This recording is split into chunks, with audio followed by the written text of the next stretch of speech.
Bonjour à tous, bonjour à toutes, bienvenue sur la chaîne Déclic. Ce matin, on va parler de Netflix qui pourrait se lancer potentiellement dans le sport, et le sport en direct, c'est juste après l'intro. On est parti.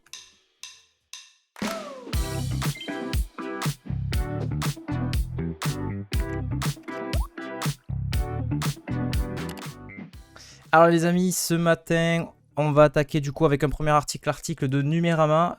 Numérama du coup qui nous partage cette actualité. Netflix qui pourrait se lancer sur le secteur du sport en direct. Netflix qui couvre déjà beaucoup de, je dirais, de thématiques. Donc ils sont eux-mêmes producteurs de leurs séries, films, etc. Des documentaires. On a vu pas mal de choses, d'ailleurs des documentaires sur du sport. Il y en a également. Et du coup, ben là, il se lancerait sur une autre, je dirais une autre verticale en quelque sorte, qui serait le sport. Ils ont pas mal de retard à ce niveau-là, on verra ça dans cet article. Ensuite, un autre article de Numérama qui nous partage le fait que des nouvelles options de sécurité vont débarquer sur votre navigateur Google Chrome. Google Chrome qui fait partie vraiment je dirais des navigateurs les plus utilisés, tout simplement. Voilà, c'est quand on regarde un petit peu les stats. D'utilisation, ils sont largement devant. On inclut évidemment, même en incluant qui plus est tout ce qui est Chromium, c'est-à-dire voilà, les dérivés, on va dire, de Chrome. Donc beaucoup de nouveautés côté sécurité, on regardera ça. Ensuite on enchaînera sur un article du blog du modérateur pour vous rappeler potentiellement, vous qui bossez potentiellement dans le numérique, sachez que Google Analytics, la version précédente, donc Universal Analytics, va être décâblé tout simplement. C'est quelque chose qui avait été annoncé déjà depuis pas mal de temps et donc il vous faut absolument passer sur Google Analytics 4. Donc voilà, il y a un petit article, je vous rappelle ça, et je crois alors de mémoire que les dates c'est cet été, il me semble c'est juillet, quelque chose comme ça, et ce sera en octobre que ce sera décâblé pour les comptes premium. Il y a une notion de compte premium apparemment. Sachant que, en gros, ce qui va se passer, c'est que la donnée stoppera d'être récoltée, tout simplement. C'est ça quand on dit décâblé. Ensuite, on va parler également sur le blog du modérateur de Twitter. Twitter qui veut limiter le nombre de DM, donc de messages directs quotidiens. Donc, évidemment, dans une logique et une stratégie toujours de... alors, certains diront économique, d'autres diront que c'est pour la sécurité. Eux, leur argument officiel, c'est la sécu, mais en réalité, ça va surtout être pour proposer une plus-value aux personnes qui sont sur Twitter Blue. Voilà, on y reviendra dessus. Ensuite, on partira sur un article de Big Geek, très rapide. Je vous partagerai les premières images du concurrent qui, le groupe Meta avait annoncé un concurrent à Twitter depuis un peu l'affaire Elon Musk, etc. Depuis que, voilà, tout simplement, Twitter a connu quelques difficultés, disons des instabilités, depuis que Elon Musk est arrivé à la tête de ce groupe. Aujourd'hui, c'est plus lui qui a la direction, mais il reste quand même, je pense, dans les hautes instances. Et du coup, beaucoup de tentatives, on va dire, de détrôner Twitter, comme Mastodon ou autre, qui popaient. Et là, du coup, on savait que Meta allait tenter de lancer un concurrent. Et donc, il y a des images qui ont fuité. Donc, je vous rassure, c'est pas non plus... voilà, on a quelques images de l'interface et on verra un peu la tête que ça va avoir. On parlera également de Kik, puisque il y a pas mal de... Voilà, hier, j'ai eu des discussions, notamment en interne, avec l'équipe de l'agence PicBeam, qui me parlait effectivement de cette alternative à Twitch qui faisait beaucoup jaser, pas mal d'encre qui coulait à ce niveau-là. Voilà, je vous présenterai cette alternative, on regardera ça ensemble et vous me direz voilà, si vous y croyez ou pas. Et on terminera par une annonce Adobe, donc Adobe Firefly qui est enfin disponible pour pouvoir générer via IA des visuels et bien d'autres, je dirais bien d'autres, voilà, d'autres fonctions. Je vous partagerai ça, on testera ça en direct. Et puis je terminerai aussi avec une petite pépite que j'ai vu passer hier, un site vraiment très beau, très créatif que je vous partagerai. Et salut à toi, Timmy, comment ça va? Tu es le premier à parler ce matin, si on met de côté mon compte à moi. J'espère que tu vas bien ce matin. Voilà, ça démarre gentiment, tout doucement. Je pense que les gens vont arriver un petit peu plus tard. Écoutez, ce que je vous propose, c'est qu'on démarre du coup. Hello Falafouik, comment ça va? Coucou à toi. Ce que je vous propose, c'est qu'on attaque directement avec le premier sujet, premier article de ce matin. Heureux d'être le premier, je pensais pas qu'il y aurait un live avec celui de 11h. Si, si. Si, donc l'occasion pour moi de rappeler ça si vous n'étiez pas là au début. Donc aujourd'hui, il va y avoir un nouveau format qui a lieu à 11h. Donc c'est le format en fait d'analyse. On n'a pas encore le nom, je me souviens plus, c'est le décrypte, c'est ça, voilà, le décrypte, parce qu'on aime bien les jeux de mots, vous le savez. Donc du coup, le format du décrypte, c'est un format qui va avoir pour but d'analyser des sites internet en direct, aussi bien faire de l'analyse UX que de l'analyse technique, c'est-à-dire qu'est-ce qui va pas au niveau des performances, qu'est-ce qui pourrait être amélioré. Donc c'est le premier format dans lequel je ne serai pas là du tout. Moi, je serai là en régie, mais en gros, vous ne me verrez pas, vous ne m'entendrez pas, sauf si je dois intervenir en voix off, mais en théorie, je ne devrais pas intervenir.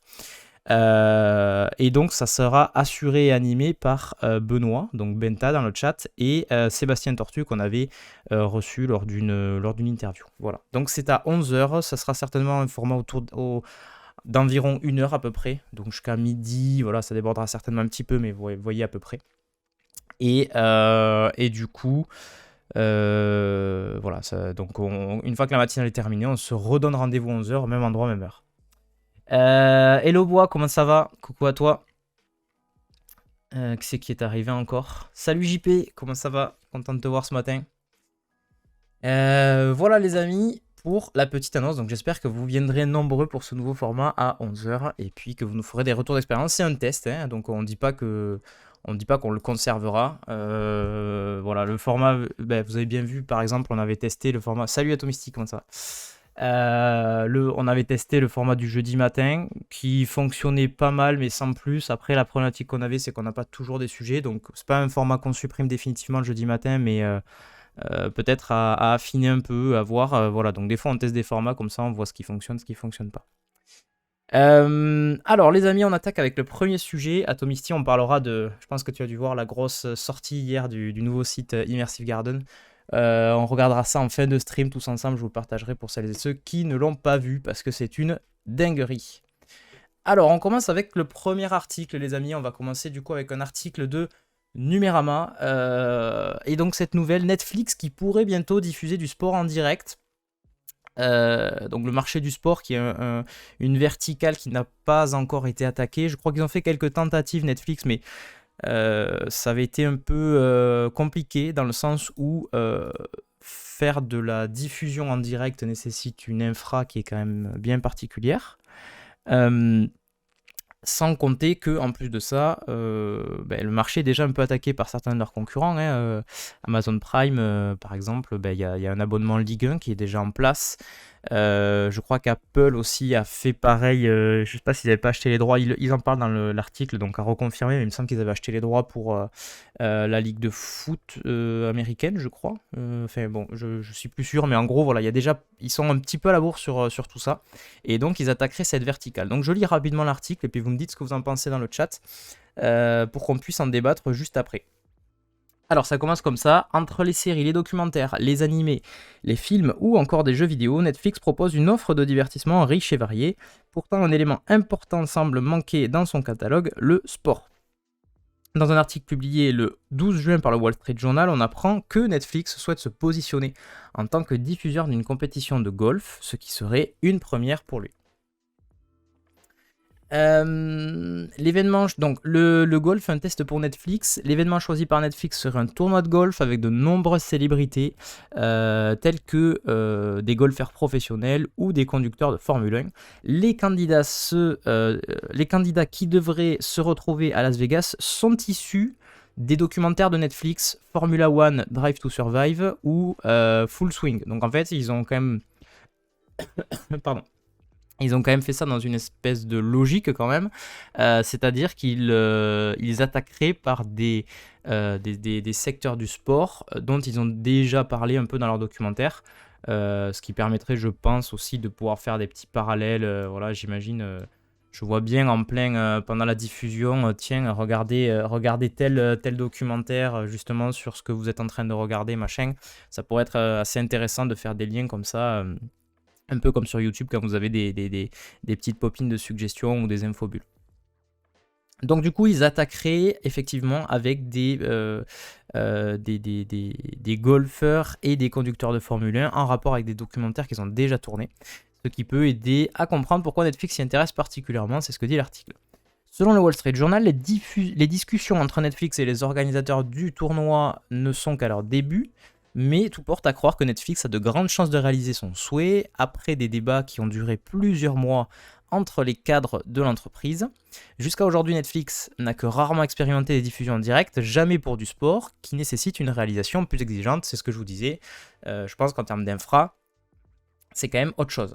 À l'échelle mondiale, le golf reste moins populaire qu'un sport comme le football ou le basketball, mais c'est justement un avantage pour Netflix qui pourrait à travers le golf proposer un contenu sportif en direct sans avoir à payer pour des sports qui demandent des droits TV bien plus importants comme le football, la NBA ou encore le baseball. Voilà, donc en fait, ils ne souhaitent pas d'entrée se foutre la pression et aller payer des droits hors de prix. D'ailleurs, je viens de me rappeler que je vous dis une bêtise, Apple, je crois que c'est pas le foot américain, je crois que c'était des matchs de ligue anglaise, mais il me semble que ça, on en parle un peu plus loin, donc je reconfirmerai mes dires.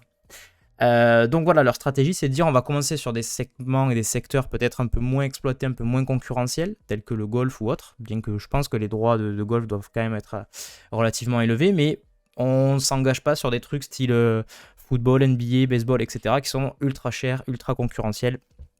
On attaque tranquille entre guillemets parce qu'on sait qu'il y a de la concurrence un peu partout et déjà on veut essayer de peaufiner notre offre et de faire en sorte qu'on ait une offre qui tienne la route et que on puisse bien prouver aussi quand on va aller voir les différentes ligues que techniquement on en est capable parce que c'est aussi ce dont il est question. La diffusion d'un tel événement est aussi un test technique pour Netflix. Les dernières tentatives de diffusion en direct se sont toutes soldées par des échecs et des bugs techniques qui ont montré que la plateforme n'était pas encore prête pour du live. Il faut savoir que entre de la... De toute façon, rien que là, vous voyez ce que je fais actuellement, entre de la diffusion en direct et de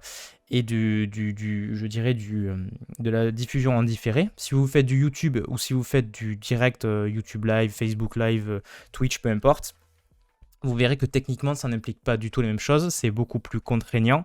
Et puis, voilà, quand on est en différé, s'il y a quelque chose qui rate, on refait tout simplement. Alors que là, vous voyez tout à l'heure mon partage d'écran, j'avais oublié de brancher un petit câble, enfin un petit adaptateur, et bim, c'est du direct, quoi. Il y a pas de...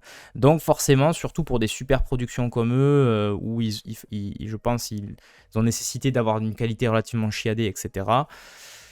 Ça va nécessiter des infras assez solides et donc ils vont commencer petits entre guillemets, même s'il n'y a pas de sport plus petit que d'autres, mais je pense qu'ils veulent essayer de commencer modeste et puis petit à petit grossir. Donc c'est ce que dit un peu l'article. La diffusion d'un tel événement est aussi un test technique. Les dernières tentatives donc, sont soldées par des échecs, c'est ce que je disais. On se souvient par exemple de l'émission Love is Blind, rapidement annulée pour ces raisons. Donc je ne connais pas Love is Blind, mais de ce que je vois en photo, j'imagine que ça doit être un genre de télé-réalité en quelque sorte, qui avait dû être diffusé en direct. Et ça a foiré tout simplement. Si la diffusion de ce tournoi à Las Vegas est réussie, Netflix aura plus de certitude technique quant à sa capacité à réfléchir à une offre d'événements sportifs en direct. Surtout, l'entreprise doit gagner la confiance des organismes sportifs, c'est forcément important, en leur montrant qu'elle est tout à fait apte à se mettre au niveau des plateformes traditionnelles. Ce qui est quand même très rigolo parce que... Hello Mine, comment ça va ? On est en train de parler là actuellement de Netflix qui pourrait se lancer également sur les événements sportifs, donc la diffusion en direct d'événements sportifs. Et donc ils souhaitent s'attaquer d'abord sur le segment du golf, entre autres, pour faire des tests techniques, pour voir s'ils y arrivent ou pas. Et puis également gagner en crédibilité auprès des différentes ligues, puisqu'effectivement la diffusion en direct techniquement implique beaucoup de choses et c'est pas si simple. Sans compter que en plus Netflix, jusqu'à présent, ils se sont plutôt habitués à être moyennement concurrencés. Ils ont été très précurseurs, on va dire, sur l'expérience de la diffusion, type SVOD, etc. Ils ont proposé une offre qui avait vraiment qui a cartonné. Après, ils ont été un peu concurrencés, mais enfin, quand même, Netflix, ça reste un acteur majeur du streaming. Et là, ils partent justement un peu en outsider en quelque sorte, puisque certaines de leurs concurrents sont déjà bien en place, notamment Amazon. Alors, qu'est-ce qu'il y avait d'autre dans l'article?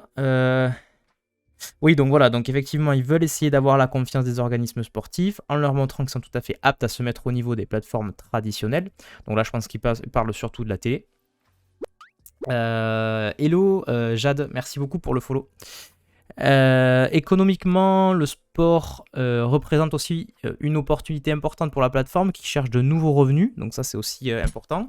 Et évidemment, donc du coup l'article rappelle, la fin des partages de comptes et ou l'arrivée d'un abonnement avec publicité vont dans ce sens, mais avec le sport, Netflix entrerait dans un autre monde. Netflix pourrait proposer des abonnements additionnels pour une compétition en particulier. Donc vous n'êtes pas sans savoir, je pense que vous avez certainement dû même être touché plus ou moins par la fin des partages de... Voilà, on ne peut plus partager en fait de mots de passe, sauf si on fait partie du même foyer. Bon voilà, après il y a plein de... Il y a plein de choses à discuter sur ça, c'est-à-dire qu'il y a moyen de contourner pour le moment, machin et tout, mais enfin c'est pas tout à fait hyper pratique. Bref, en tout cas, dans la théorie, plus de partage de compte pour des gens qui sont hors foyer. Et puis également l'arrivée d'un abonnement avec publicité moins cher. Ça, c'était une initiative qu'ils avaient prise bien avant d'ailleurs. C'est de faire un abonnement avec pub moins cher, plus accessible. Ils ont fait ça avant la fin du partage de compte d'ailleurs, en espérant que bah, du coup ça allait positivement impacter et inciter les gens à prendre leur propre compte, mais ça n'a pas marché. Du coup, ils sont passés à la méthode hardcore qui est fin du partage des comptes. Parce que bah, tout simplement, au niveau modèle économique, il faut essayer de rentrer un peu plus d'argent. Mais du coup, ce que dit l'article, c'est que avec le sport, effectivement, ça rentrerait dans un nouveau monde. Parce que si on se projette, par exemple, voilà, dans un futur fictif où il serait positionné typiquement sur du sport, on peut imaginer que ce soit exactement comme l'offre d'Amazon qui a son offre Prime et qui a eu un Pass Ligue 1 dédié vraiment à ça. Donc on peut imaginer effectivement qu'il ferait un petit peu la même chose, le même format. Timmy qui met je suis celui qui paye pour les autres, donc ça ne m'a pas dérangé. Alors de mon côté, je ne suis pas celui qui paye. Enfin, disons que Netflix, c'est moi qui ai créé le compte et qui gère le compte et qui paye en partie. Donc effectivement, moi non plus, ça m'a pas plus impacté que ça. Mais après, voilà, j'ai des proches qui en gros l'utilisent et à qui ça ne me dérange pas de le partager parce que voilà ça me dérange pas parce qu'en plus on s'était débrouillé aussi, il y en a un qui payait Netflix et l'autre Disney et du coup on se débrouillait comme ça. Mais effectivement bah, vu que la notion maintenant de partage s'applique vraiment au foyer, bah, il faut s'adapter donc voilà, comme tout le monde potentiellement on prendra un compte chacun, il n'y a pas de souci, on suit les règles. Alors, qu'est-ce qu'il y avait d'autre? Économiquement, le sport représente aussi une opportunité importante pour la plateforme qui cherche de nouveaux revenus. Donc ça, on vient de le voir. La plateforme a souvent répété qu'elle attendait le bon moment pour entrer dans ce domaine, mais elle a pris énormément de retard sur ses concurrents, en particulier Apple ou Amazon. C'est ce que je vous disais un peu en préambule. En France, Amazon Prime Vidéo s'est pleinement investi dans le football avec la diffusion d'une grande partie de la Ligue 1. Depuis 2021, la plateforme propose même en exclusivité des matchs de tennis à Roland-Garros, qu'on vient de vivre d'ailleurs. Et puis dans d'autres pays comme le Royaume-Uni, Amazon Prime a réussi à obtenir quelques matchs de Premier League, le championnat de foot avec les droits de diffusion les plus élevés du monde. Donc c'est le championnat de foot anglais en fait et qui effectivement est l'un des plus chers voilà, et ce qui fait aussi qu'ils ont d'ailleurs des clubs relativement compétitifs, plus le fait aussi que les entrées du stade sont beaucoup plus chères, mais voilà, c'est quand même pour dire que Prime aujourd'hui arrive à obtenir certains droits TV ultra chers quoi. Salut Benta, comment ça va? Bienvenue à toi. Apple TV Plus aussi s'est fait remarquer en obtenant les droits de diffusion de la MLS. Ah voilà, c'était ça, championnat américain de foot. J'avais confondu tout à l'heure. Donc effectivement, c'était bien le championnat de foot américain pour Apple TV et la première ligue, c'était Amazon Prime. Des ambitions importantes auxquelles Netflix pourrait répondre en se focalisant sur des événements sportifs moins importants dans un premier temps, une stratégie que la plateforme a déjà démontrée en proposant des documentaires sportifs ou du contenu en coulisses pour attiser la curiosité des personnes qui ne sont pas forcément intéressées par le sport. Voilà un petit peu pour cette actu. Un petit peu pour cette actualité. Est-ce que ça vous intéresse ou pas, vous qui utilisez Netflix, voilà, d'avoir une partie sport, sachant que potentiellement ça serait additionnel si on suit Si on suit un petit peu ce qui s'est fait côté Prime, Amazon Prime, enfin Prime Video, ça veut dire que c'est pas parce que tu as ton abonnement Prime que tu vas pouvoir accéder à du contenu, ça sera certainement supplémentaire. Donc comment Netflix va gérer ça? Est-ce qu'ils donneront partiellement accès, puis certains contenus peut-être payants? Je ne sais pas. Mais voilà un petit peu pour le bail. Benta qui met je suis à la bourserie, je finis de préparer le live de 11h. Yes. Pas de souci. J'ai déjà annoncé effectivement ton live à 11h avec Sébastien, donc pas de problème.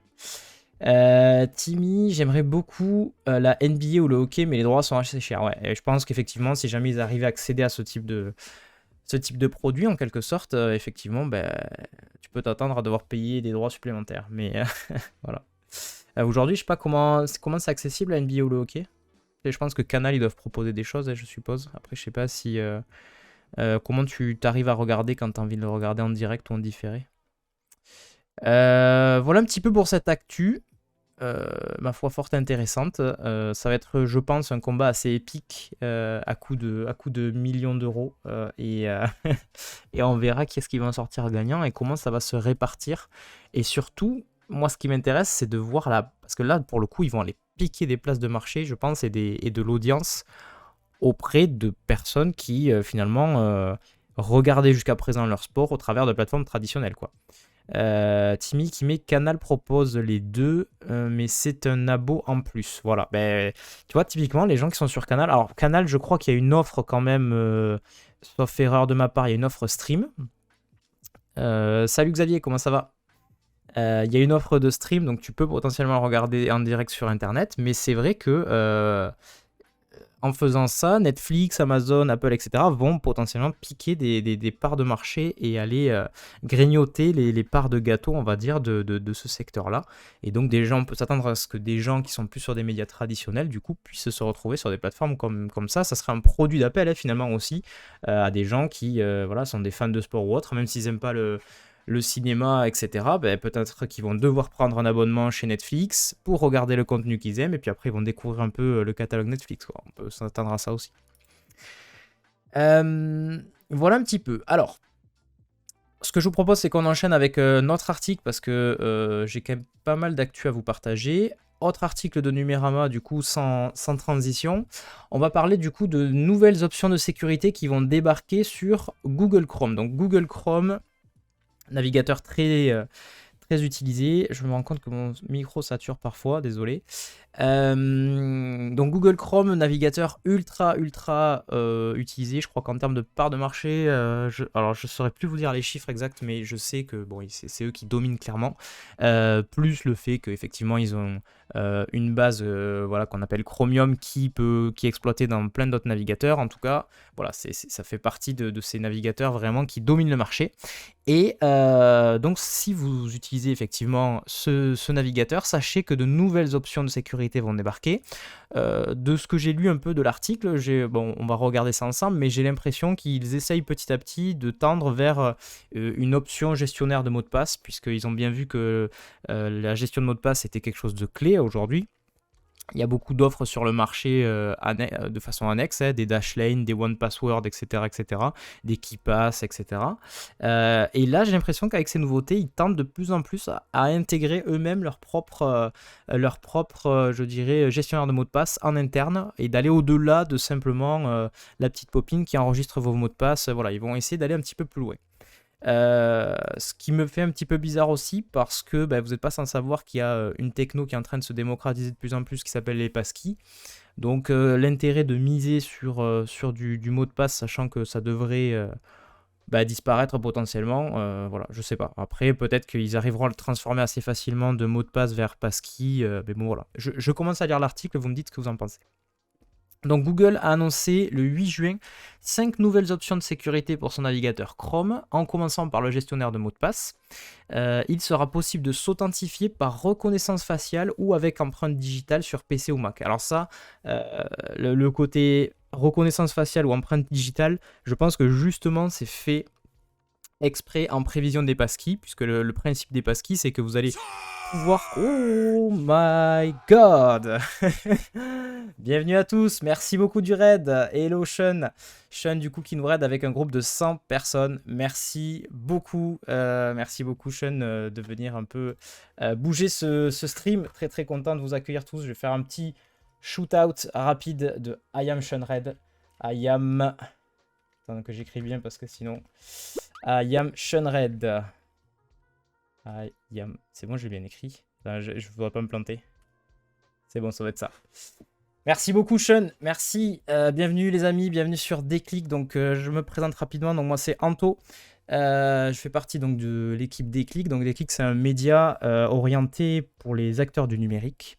Donc, on parle voilà, pas mal d'actu numérique. On parle de web, évidemment. On parle de développement web. On parle de web design. On parle de SEO.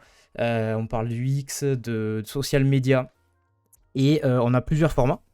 On est notamment présent donc, sur Twitch pour faire des directs comme aujourd'hui. On fait 2 matinales par semaine, le mercredi et le vendredi, dans lequel, là pour le coup, on fait plus de la revue de presse en quelque sorte. On regarde un peu tout ce qui s'est passé dans le milieu du web. On va pas aller comme Sean sur le côté, je dirais, hardware ou voilà, sur des sujets plus annexes. On n'est pas geek en général, on est vraiment plus orienté web. Merci beaucoup, Sean, ça marche. Merci à toi et puis bonne journée. Mais voilà, on est plus orienté web. Donc Sean, pour celles et ceux qui ne connaîtraient pas, même si je pense que dans l'ensemble tout le monde le connaît, c'est un streamer du coup plutôt orienté actualité tech et geek, et du coup il est là tous les matins à partir de 6h30 si je ne me trompe pas, et donc voilà, il fait un petit peu le tour de l'actu geek et tech. N'hésitez pas à aller voir ce qu'il fait, c'est vraiment très très cool. Merci en tout cas Sean pour le raid. Du coup, les amis, ce que je vous expliquais, donc sur Déclic, vous allez retrouver des contenus type matinal, mercredi et vendredi. Donc évidemment, n'hésitez pas à follow si jamais ça vous intéresse. Nous, on stream à partir de 9h, le mercredi et le vendredi. On stream pour une durée de 1h, 1h30 environ.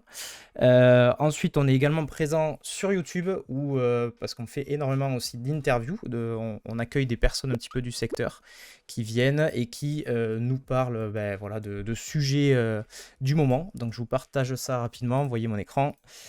Donc sur YouTube, vous tapez Déclic, DAYCLIC, et vous pouvez voir, du coup, on a accueilli pas mal de monde. On a accueilli... si je dois... il commence à y avoir pas mal de monde. Hein.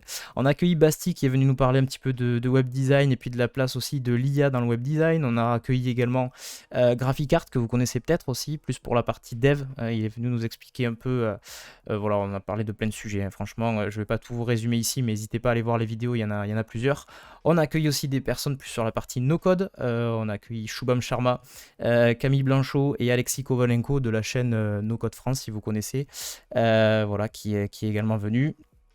On a accueilli... bon, je vais pas vous citer tout le monde, franchement, allez voir la chaîne, vous verrez, c'est très cool, il y a plein de choses. Donc voilà, du coup, en termes de format, on a des matinales, on a des interviews. On est présent sur YouTube, sur Twitter, sur Twitch. Et puis aujourd'hui, là, d'ici, c'est à 11h, on va démarrer un nouveau format qu'on va tester du coup en direct, qui est une analyse de site en live. Voilà, donc on aura 2 personnes qui viendront. Donc c'est Benoît qui fait partie de la team Déclic et Sébastien qui est un expert UX UI, enfin surtout parcours utilisateur, et donc ils vont analyser un site en direct. Ça sera à partir de 11h aujourd'hui. Ils vont prendre 2 ou 3 sites et les analyser. Sébastien plus sur la partie UX et Benoît plus sur la partie, je dirais, technique. Donc voilà, comment améliorer les performances, etc., etc. Voilà un peu pour le résumé. Je continue du coup ma matinale. On était en train de parler d'un article de Numérama. Donc je repartage. Je reprends ma respiration parce que autant de monde d'un seul coup, ça fait bizarre. Et donc le navigateur Google Chrome qui a annoncé des nouvelles options de sécurité. Donc ce que j'étais en train un peu d'expliquer, c'est que j'ai l'impression que Google Chrome essaye de plus en plus d'internaliser en quelque sorte. Oui, je vais y arriver. Merci Xavier. Je suis, t'inquiète, c'est pas la première fois que je prends un raid, mais c'est vrai qu'on était là un peu en mode pépouze et je me suis fait surprendre. Donc ce que j'expliquais un petit peu, c'est que j'ai la sensation que Google Chrome en fait essaye un peu d'internaliser toute la partie gestion de mots de passe, puisqu'aujourd'hui sur le marché vous avez pas mal d'autres offres annexes, type Dashlane, 1Password, KeePass, etc., etc. Et du coup, donc, ils ont annoncé effectivement pas mal de nouveautés, à commencer par celle-ci. Donc, c'est ce que dit l'article, 5 nouvelles options de sécurité pour son navigateur. En commençant par le gestionnaire de mots de passe, il sera possible de s'authentifier par reconnaissance faciale ou avec votre empreinte digitale sur PC ou Mac. Cette fonctionnalité n'était auparavant disponible que sur mobile. Il faudra cependant avoir un ordinateur équipé d'un capteur d'empreinte digitale ou prenant en charge la reconnaissance faciale. Merci beaucoup, je vois qu'il y a des follow qui apparaissent. Merci beaucoup de vous follow, c'est très gentil. Merci à Coco Sniper 69 et à Fiston 777. Merci beaucoup. Je ne sais pas s'il y avait d'autres follow. On a la Lady de WZ. Je ne sais pas comment ça se prononce, désolé. En tout cas, merci beaucoup pour le follow. Merci Atmundra également qui viennent de follow. Merci beaucoup, c'est très très cool de nous rejoindre. N'hésitez pas si jamais vous ne l'avez pas déjà fait. Merci Tidal également qui nous rejoint. Donc du coup, cette fonctionnalité, moi ça me fait tout à fait penser en fait à ce qui a été annoncé, parce que je ne sais pas si vous le savez ou pas, mais en termes de gestion de mots de passe, on va avoir pas mal de nouveautés. Actuellement, il y a une techno qu'on appelle les passkeys qui sont... alors je ne vais pas rentrer dans les détails techniques, mais grosso modo, s'il y a des gens qui sont un peu tech, c'est un système de clés privées et clés publiques qui vont permettre un peu de, en théorie, enfin, c'est ce qui est annoncé, de dégager plus ou moins la partie mot de passe et d'essayer de passer sur des choses beaucoup plus safe. Donc en gros, grosso modo, le principe c'est que vous aurez un petit fichier dont vous êtes le propriétaire et votre clé privée sur l'ensemble de vos devices en quelque sorte, de vos ordinateurs, téléphones, etc., etc. Et en fait, vous partagerez une clé publique que n'importe quel site aura pour pouvoir vous identifier. Sauf que pour faire ça, il faut en fait avoir... il faut avoir, je crois, enfin, ils appellent ça un double facteur, donc il faut une autre façon de dire que c'est bien vous. Et souvent, il y a la reconnaissance faciale et l'empreinte digitale qui est citée. Donc, à mon avis, ils font ça un peu en anticipation de l'arrivée des passkeys. Donc, qu'est-ce qu'il y a comme autre nouveauté, on va dire l'interface du gestionnaire de mots de passe a droit à une refonte pour simplifier l'accès et la modification des mots de passe. Donc là, pour le coup, c'est plus une refonte UI UX, on va dire, du gestionnaire de mots de passe de Google Chrome, du navigateur. Un raccourci sera disponible directement sur le bureau de votre ordinateur. La page d'accueil permettra d'y voir plus clair sur les mots de passe utilisés pour chaque compte. En outre, il sera possible d'ajouter des notes à vos informations de mots de passe, telles que les codes PIN, des informations d'identification, des étiquettes pour vous aider à suivre plusieurs comptes, etc. Donc, vous voyez un peu l'interface, je ne sais pas ce que vous en pensez. C'est très à la sauce Google, hein. Mais voilà, ils ont fait un effort, on va dire, en termes de gestion de mots de passe. Et donc, voilà, toujours, je pense, en anticipation de l'arrivée des passkeys. Oui, c'est simple, tu as raison, Xavier. C'est relativement simple, mais je vais être honnête, j'ai pas la moindre idée actuellement de la tête que ça a. Je crois que c'est juste des cases qu'on peut activer, désactiver, je sais plus trop, parce que moi j'ai un gestionnaire de mots de passe, du coup, en perso j'utilise 1Password. Et en pro, on utilise Dashlane. Donc voilà. Du coup, c'est vrai que la partie gestionnaire de mot de passe, je suis jamais vraiment passé par Google. Après, je sais pas ce que vous utilisez, je sais pas ce que tu utilises toi, Xavier. Mais voilà. Du coup, c'est sûr que de mon point de vue, ça serait mieux d'avoir quelque chose d'intégré à ton navigateur, quel qu'il soit, parce que ça serait beaucoup plus simple au niveau expérience, et puis tu n'as pas besoin de gérer 30 choses à la fois. Après, potentiellement, je pense que là, CQ est un sujet suffisamment complexe et précis pour que ce soit vraiment déporté sur des gens qui ont l'habitude et qui... et voilà, et donc c'est le métier, quoi. Donc voilà. Après, on parle de Google, hein, donc je pense qu'en interne, ils auraient quand même les moyens. Mais bon, autant il faut avoir envie d'investir là-dedans, quoi. Dashlane en pro, rien en perso, je suis un mauvais élève. Ah, tu fais partie de ces gens qui, qui écrivent leur mot de passe sur des petits bouts de papier ou ce genre de choses, non? Donc voilà, refonte un petit peu de l'interface. Et ensuite, donc, une analyse de autre nouveauté, hein. Une analyse de mots de passe sera possible. Google vous signalera les combinaisons faibles et réutilisées. Bon, ça c'est quelque chose d'assez classique aussi au niveau des gestionnaires de mots de passe. Enfin, il sera possible de télécharger tous les mots de passe enregistrés sur un gestionnaire, sur notre gestionnaire pour les déplacer sur Chrome à partir d'un fichier CSV. Donc ça, c'est dans, je pense, l'idée et l'optique d'être assez transverse et voilà, de faire en sorte que vous puissiez passer d'un gestionnaire de mots de passe à un autre. Si vous arrivez d'ailleurs, que vous puissiez importer vos mots de passe et vice-versa. Ça, c'est quelque chose aussi de très classique. Le gestionnaire de Chrome n'est pas le plus recommandé si vous cherchez un niveau élevé de cybersécurité et reste régulièrement ciblé par les hackers. Bon, ça c'est ce que dit l'article. Le gestionnaire de mots de passe est pour l'instant disponible dans les paramètres de Chrome. Les fonctionnalités énumérées dans l'article devraient bientôt être déployées, donc c'est pas encore en prod. Alors, je lis vos commentaires. Non, j'ai tout dans la tête, Xavier. Tous tes mots de passe dans la tête. Je sais pas comment tu fais, parce que moi, perso, j'ai quelque chose comme 300 ou 400 mots de passe à peu près, puisque le gestionnaire de mots de passe peut te dire combien tu en as. Et je pense que je serais bien incapable de tous les retenir, surtout que voilà, j'essaye toujours de faire des mots de passe compliqués via les générateurs, ce qui est bien pratique. Alors, petite actu également sur laquelle on va passer rapidement, parce que je vois que l'heure tourne pas mal. Mais je tenais à revenir là-dessus. Sachez du coup que les amis du blog du modérateur nous rappellent que prochainement il va y avoir un passage de Universal Analytics à Google Analytics 4. Donc ça existe déjà, hein, cette transition a déjà été plus ou moins énoncée. Xavier qui dit une dizaine, mais ça muscle la mémoire. Enfin, une dizaine pour gérer tous tes accès, ou alors c'est que c'est des mots de passe que tu utilises plusieurs fois, et là, effectivement, c'est une très mauvaise pratique. Mais si ça doit être un mot de passe par compte, à mon avis, tu dois en avoir bien plus que ça encore. Donc, pour rappeler le contexte, Google Analytics, ça, je pense que tout le monde connaît à peu près. C'est un outil qui permet effectivement de traquer les données, les comportements des internautes qui viennent sur vos sites. Voilà, faire pas mal de stats, etc. Le problème, c'est que RGPD oblige, il y a eu pas mal de, ils ont eu pas mal de petits soucis, on va dire. Et en fait, ils ont été obligés de se conformer. Le problème, c'est qu'il y a les contraintes étaient tellement fortes et ils partaient tellement de loin, je pense. Salut Margot, comment ça va? Bienvenue à toi. Et ils partaient tellement de loin, je pense, que ils ont dit, tant pis, on va un peu kill notre Universal Analytics qui était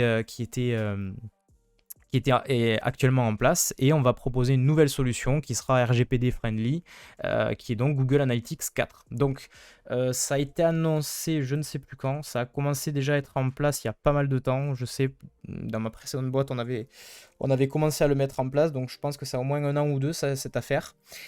Et en fait, là, on était un peu dans le temps de transition, en quelque sorte. Sauf que là, on arrive à échéance, donc raison pour laquelle voilà, le blog du modérateur consacre un article à ce passage d'Universal Analytics vers Google Analytics 4, donc GA4. Puisque voilà, l'échéance arrive très très prochainement. C'est cet été en fait que grosso modo, si vous n'avez pas fait encore la bascule, Universal Analytics va carrément stopper la récolte de données. Donc en gros, ce que vous avez en place ne fonctionnera plus. Donc je vous explique ça au travers de l'article. N'hésitez pas si vous avez des commentaires. Donc si vous utilisez Google Analytics pour analyser le trafic de votre site internet et suivre les KPI mis en place, l'heure est au changement, on fait le point. Donc je dirais GA plutôt que Google Analytics à chaque fois. Hein. Donc de GA3 à GA4, dès le prochain mois, GA3 va être remplacé par Google Analytics 4. Donc GA3, ça Universal Analytics, ça désigne effectivement GA3. Va être donc remplacé par la version 4. L'objectif de Google, proposer un nouvel outil apportant des innovations en matière d'intelligence artificielle, de protection de données notamment. Concrètement, les propriétés Universal Analytics vont cesser de capter et traiter de nouvelles data, ce qui signifie que vous ne pourrez plus analyser ces données. Donc GA4 remplacera officiellement Universal Analytics le 1er juillet 2023. Voilà, sachez-le. Ainsi, il est primordial de se familiariser dès à présent aux nouvelles spécificités de l'outil. Ne serait-ce que même implantez-le. Si jamais vous voulez vraiment continuer au travers de l'outil Google Analytics, commencez déjà à implanter GA4, c'est-à-dire à mettre le tag, etc. pour commencer à récolter les données, parce que sinon vous allez rater un petit peu tout ça, quoi.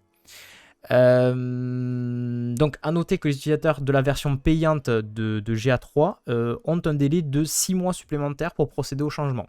Donc, pour eux, l'arrêt se fera au 1er octobre 2023, mais ça reste quand même très très proche. Donc, quelles sont les nouveautés proposées en version bêta depuis octobre 2020? Voilà, il me semblait bien que ça faisait quand même quelques années. GA4 est une version entièrement nouvelle de Google Analytics. Parmi les points d'amélioration, nous retrouvons une évolution en matière de protection des données avec une meilleure confidentialité de données, adresse IP non stockée, la possibilité de croiser plus facilement des données provenant du web et d'applications mobiles et une meilleure reconnaissance des utilisateurs multi-appareils et multinavigateurs, une mesure plus flexible des événements à la place des sessions et une intégration de Google Ads simplifiée. Sachant que, alors juste après, ils vous expliquent un petit peu comment est-ce qu'on fait la transition, tout ça, je passe un peu là-dessus. Et donc ensuite ils disent, alors avant de conclure, sachez que, petite note personnelle, de mémoire il me semble qu'il n'est pas possible de faire la transition justement des données depuis GA3 vers GA4. C'est à reconfirmer, mais je crois qu'en gros il y aura une espèce de système d'archives, il me semble. Donc vous pourrez accéder en fait à ce que vous avez comme données d'avant, mais je crois pas qu'il y ait de bascule potentielle entre la 3 et la 4 à revérifier, justement parce que la 3 exploitait des données déjà bien sensibles, tout ce qui était IP, etc. Et je crois que la bascule était beaucoup trop complexe, raison pour laquelle ils font vraiment cette espèce de breaking change, quoi. Donc à vérifier, mais il me semble quand même, renseignez-vous bien là-dessus, je pense que de GA3 à GA4, il n'y aura pas forcément de bascule. Donc dernier paragraphe, optez pour un nouvel outil d'analyse des données. Donc ça c'est un peu la conclusion de cet article où ils font une question ouverte. Si vous ne souhaitez pas passer à GA4, il est également possible d'investir dans un nouvel outil d'analytics. Plusieurs solutions peuvent correspondre à vos besoins selon vos critères. Coût de la solution, lieu de stockage des data, méthode d'intégration, assistance support, open source ou non. Donc voilà, plein de critères dans vos choix. Nous vous invitons à consulter la liste d'outils ci-dessous pour trouver la solution qui répond à vos attentes. Et donc voilà, ils ont énoncé Swatix, Google Analytics évidemment, Piano Analytics que je connais moins, et Matomo. Matomo pour le coup qui est assez connu, ça fait quelques temps que ça existe, qui est open source d'ailleurs, sachez-le, et qui vous permet depuis pas mal de temps maintenant d'être RGPD compliant, on va dire, et de voilà, tout simplement continuer à avoir quand même un certain nombre de données, mais plus anonymisées, si je ne me trompe pas. Vous voyez un petit peu l'interface de Matomo. Voilà, donc ça c'est pour une petite news. Sachez que effectivement la bascule GA3, GA4 arrive très très prochainement. On enchaîne sans plus tarder. Du coup, si vous avez des questions, des réactions, voilà, pour celles et ceux qui n'ont pas l'habitude, en général je lis les articles et puis je réagis au fur et à mesure, donc si vous en avez, évidemment, le but du stream c'est quand même qu'on parle ensemble, donc n'hésitez pas, si vous avez des questions, des réactions ou autres, à me les mettre dans le chat et puis j'y réponds au fur et à mesure quand j'ai terminé mes articles. Donc autre actu assez intéressante, actu du blog du modérateur qui nous annonce que Twitter veut limiter le nombre de DM quotidiens, donc le nombre de messages directs quotidiens. Voilà, donc voilà un petit peu ce qu'il en est. L'intérêt de ça, j'ai l'impression que c'est partagé un peu en deux arguments. Il y a l'argument officiel qui est de dire voilà, ça évitera maintenant de continuer sur du spam et autres, puisque Twitter est souvent la cible de robots, de pas mal de spam et de ce genre de choses, et vous pouvez des fois recevoir des messages non désirés. Ça c'est la version officielle, De toute façon, l'argument de la sécurité ça fonctionne toujours. L'argument officieux, c'est surtout, je pense, pour proposer une plus-value aux personnes qui ne seraient pas encore passées sur Twitter Blue. Donc Twitter Blue qui est l'offre entre guillemets premium, enfin la première offre payante on va dire de Twitter, qui est apparue avec notamment l'arrivée d'Elon Musk. Et je pense que petit à petit ils essayent de construire une offre avec une vraie plus-value et qui donne vraiment envie aux gens de payer alors je sais plus, c'est 8 ou 11 euros par mois selon si vous le prenez sur votre téléphone machin ou sur votre desktop. Mais voilà, sachez que je pense à titre perso que c'est effectivement pour essayer de créer encore de la plus-value au fait de prendre un abonnement payant tout simplement. Timmy qui met, c'est un vrai système économique pour les applications qui sont gratuites. C'est un vrai système économique. Alors, j'ai pas bien compris, si tu peux préciser. Twitch va faire pareil à terme avec son offre Boost. Alors, attends. C'est un vrai système économique pour les applications qui sont gratuites. Ouais, je veux bien que tu me reprécises parce que là, pour le coup, j'ai pas bien saisi ce que tu voulais dire. Mais en tout cas, si tu fais référence au fait que ce soit plus cher sur mobile ou pas, pour rappel, en fait, l'idée c'est surtout en passant par les stores. Je sais pas si c'est de ça dont tu voulais parler, mais que en passant par des stores type Apple Store et tout ce qui est achat in-app est soumis en fait à des taxes de l'ordre de 30%, raison pour laquelle ils font payer plus cher si vous prenez par votre mobile que par votre desktop. Donc voilà, après je sais pas si c'était de ça dont tu voulais parler ou si c'était de toute autre chose. N'hésite pas à préciser. Euh, Le fait de payer tous les mois alors que l'appli est gratuite de base, j'ai l'impression que ça devient... Ah oui, clairement, excuse-moi, j'ai pas compris. Oui, clairement. C'est-à-dire que ça, c'est une tendance qu'on voit depuis pas mal de temps. C'est-à-dire que j'ai un peu la sensation que le modèle tel qu'on l'a connu des réseaux sociaux avec leur essor est en train un peu de s'essouffler. C'est-à-dire que voilà, avant c'était principalement basé sur la data et de la pub. Aujourd'hui, c'est toujours le cas, mais j'ai l'impression qu'ils essayent de se recycler, de trouver d'autres choses.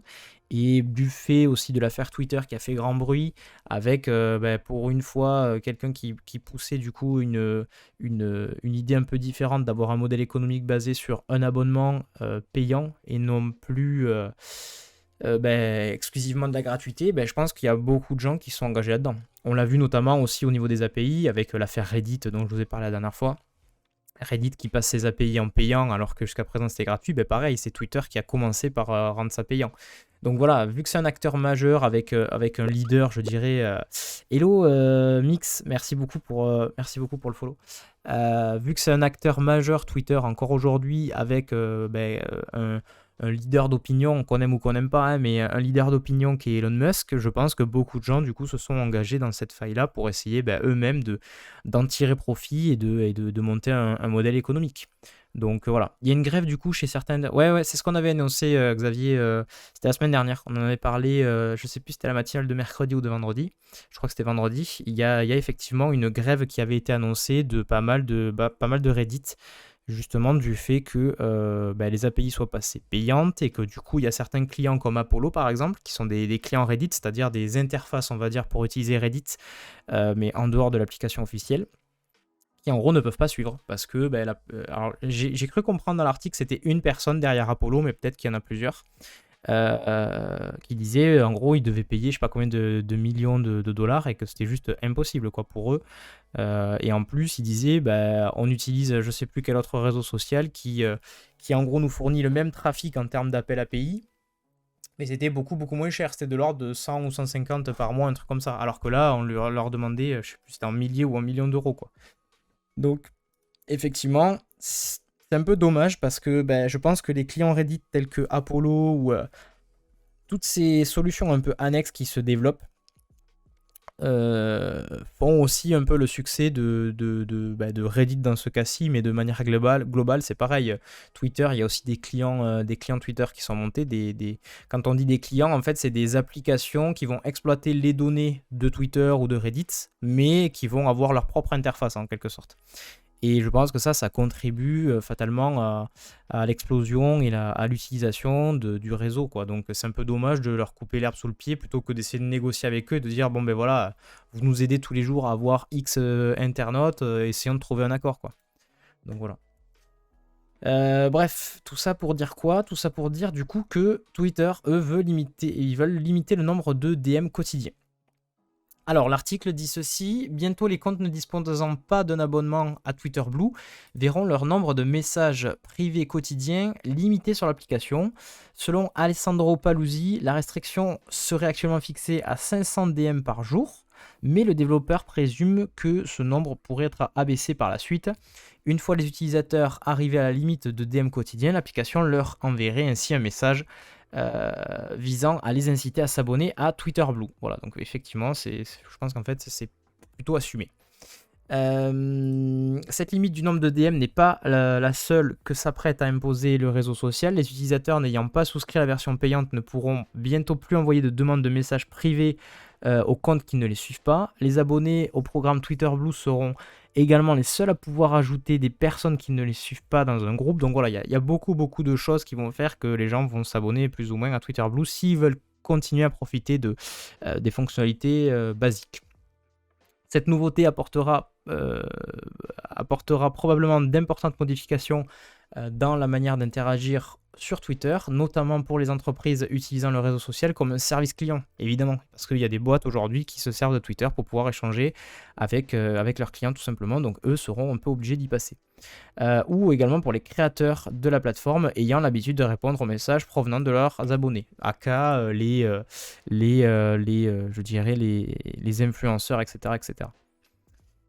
Donc si officiellement ces nouvelles barrières ont pour objectif de limiter le nombre de spams sur le réseau social, Twitter est manifestement à la recherche de revenus supplémentaires. En effet, l'application a connu une baisse de revenus publicitaires de l'ordre de 40% en un an et ambitionne de devenir rentable à long terme, puisqu'effectivement, toute cette affaire d'Elon Musk qui avait fait grand bruit, certes ça faisait parler Twitter, mais en attendant ils ont perdu 40% en un an de revenus publicitaires, beaucoup d'annonceurs qui se sont barrés parce que c'était un peu le Far West. Et du coup, faut arriver à les rattraper, hein, ces sous-là, même si je pense qu'ils doivent avoir des coûts aujourd'hui fixes bien moindres. Ils ont essayé de limiter leurs coûts un peu dans tous les sens. Je pense que 40%, ça fait quand même relativement mal. Et donc, ils sont en recherche toujours de revenus supplémentaires, comme tout le monde. Ces nouvelles contraintes s'ajoutent ainsi à la liste de limitations mises en place par Twitter, après la suppression du coche de vérification et la double authentification par SMS pour les utilisateurs non payants et la fin de la gratuité de l'API. Voilà, donc ça fait référence à ce dont on parlait tout à l'heure. Voilà pour cette actu. Autre actu, toujours réseaux sociaux, je vous dis c'est très réseau social ce matin.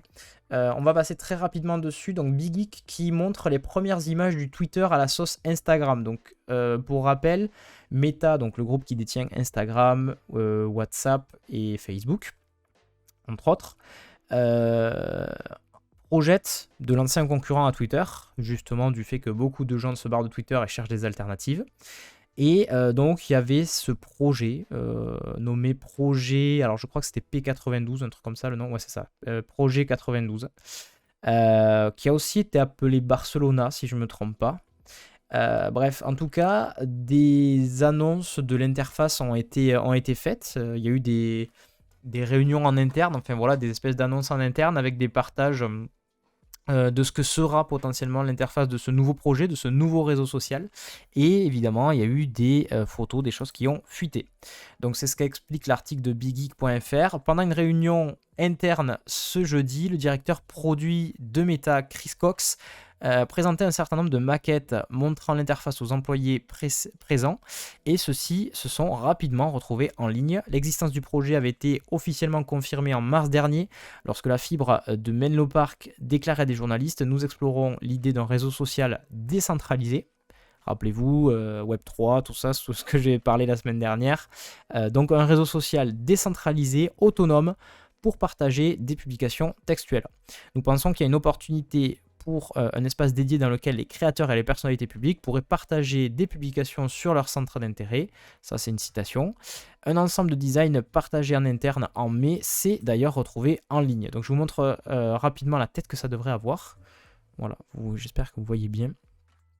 Donc, c'est une photo qui a été prise, je pense, un peu à la va-vite. Donc, forcément, c'est pas hyper quali, mais voilà, ça donne un peu la tronche que devrait avoir ce fameux projet 92. Donc ça serait un peu la page d'authentification, on va dire. Et ensuite, donc, on le voit en bas, c'est marqué SSO, donc c'est la partie connexion. Ensuite, feed, donc voilà à quoi ça ressemblerait. C'est quand même très très proche de Twitter, pour pas dire pompé de Twitter. Je sais pas ce que vous en pensez, mais ça y ressemble beaucoup. En théorie, d'ailleurs on le voit, on a un petit logo Instagram. Je crois, si je me trompe pas, qu'il faudra avoir un compte Insta pour pouvoir s'authentifier à ce réseau social. Et puis on a également la partie reply, donc réponse. Bon, clairement c'est Twitter quoi, hein. C'est un mix d'interface Twitter Insta quoi. On dirait un peu de l'UI Instagram, mais de l'UX Twitter quoi, clairement. Qui met, c'est le même design system qu'Insta, ça porte à confusion je trouve. Ah oui, en plus ils reprennent exactement les mêmes composants et tout, ouais. Voilà, après ils cherchent à avoir leur propre Twitter quoi, c'est un peu le but. Donc ils vont conserver quelques voilà, quel est l'UI, quoi, toute la partie composant, etc., sera très proche de celle d'Instagram. On le voit, les petits icônes de cœur, etc., ça c'est du Insta, mais avec une UX Twitter. Ils ne sont pas trop embêtés. Après, je pense qu'ils ont voulu le monter aussi vite, parce que c'est un petit peu la course, justement, à essayer de faire basculer, de détrôner Twitter, tout simplement. Donc, voilà. Qu'est-ce qu'il y avait d'autre d'intéressant hormis ça à vous partager? Ouais, donc cette notion de décentralisation, hein, cette nouvelle plateforme à laquelle Chris Cox fait référence comme leur réponse à Twitter sera donc une application indépendante basée sur Insta et intégrer ActivityPub. Donc ActivityPub, c'est un protocole, on va dire, très lié du coup au Web3, hein, qui va vous permettre de créer des réseaux sociaux de façon décentralisée. Bon, je ne vais pas revenir sur cette notion-là. Si vous voulez en savoir un petit peu plus, j'ai fait tout un laïus sur le Web3. Vous pouvez regarder ça en replay, soit sur la chaîne Déclic Replay sur YouTube, soit sur, je pense c'est encore accessible le replay sur notre chaîne Twitch. Et effectivement, on a consacré toute une partie Web3 hyper intéressante. Donc, sachez que ActivityPub, c'est voilà, un protocole qui permet de faire du réseau social sous format Web3 décentralisé. Et c'est effectivement le même protocole que celui utilisé par Mastodon. Les images qui ont fuité montrent notamment l'écran de connexion sécurisé, le fil principal qui a l'air de ressembler énormément à celui qui existe sur l'app mobile existante Twitter. Et également l'écran de réponse. Nul ne sait à ce stade quand l'app sera disponible au grand public. Voilà. Donc super article du coup de Big Geek qui nous partage effectivement cette petite fuite de données. Voilà pour cette news. Les amis, je sais pas si on aura le temps. Je pense qu'on n'aura pas le temps de tout traiter. Ce que je vous propose, c'est que je vais me réserver. On discutera de Kik et de Firefly vendredi à la limite, parce que je vois que l'heure tourne pas mal. Et j'avais envie de vous partager pour terminer une petite pépite qu'on a pu découvrir hier. Ouais, le sujet sensible Kik. Bah, bon, comme vous voulez, on peut en parler maintenant, mais honnêtement, vu l'heure qu'il est, je pense que c'est un peu dommage, on va devoir passer un peu trop vite. Donc à la limite, ce que je vous propose, c'est que je conserve Kik et Firefly pour vendredi.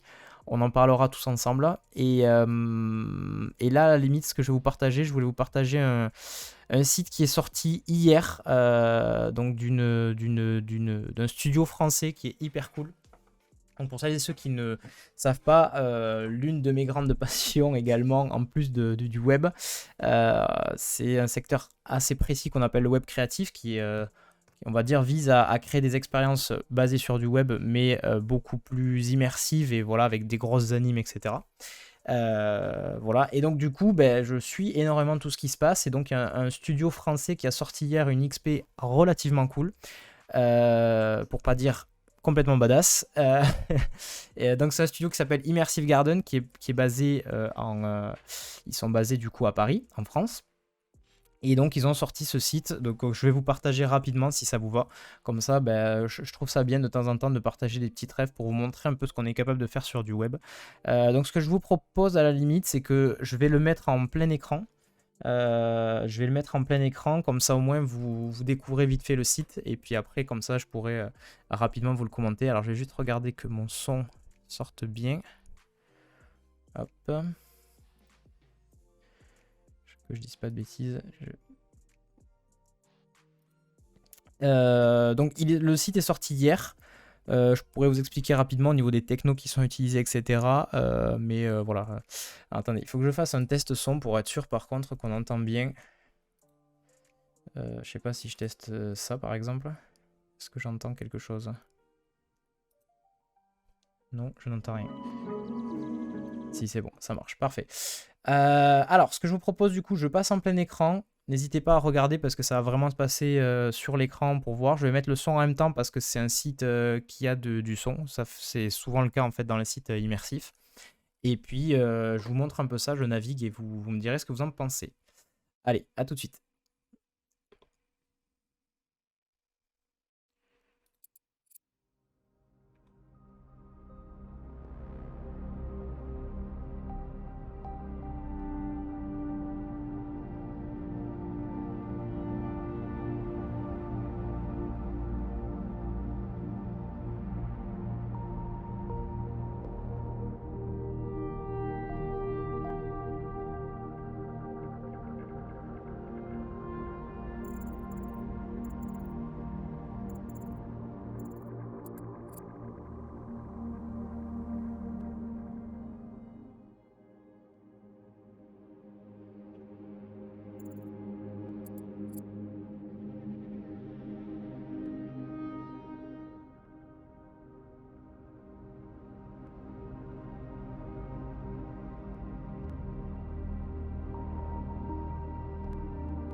The tumultuous 2020s.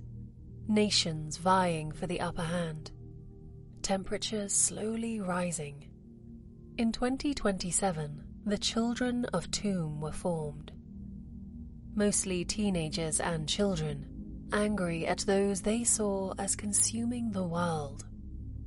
Seeking to wreak havoc.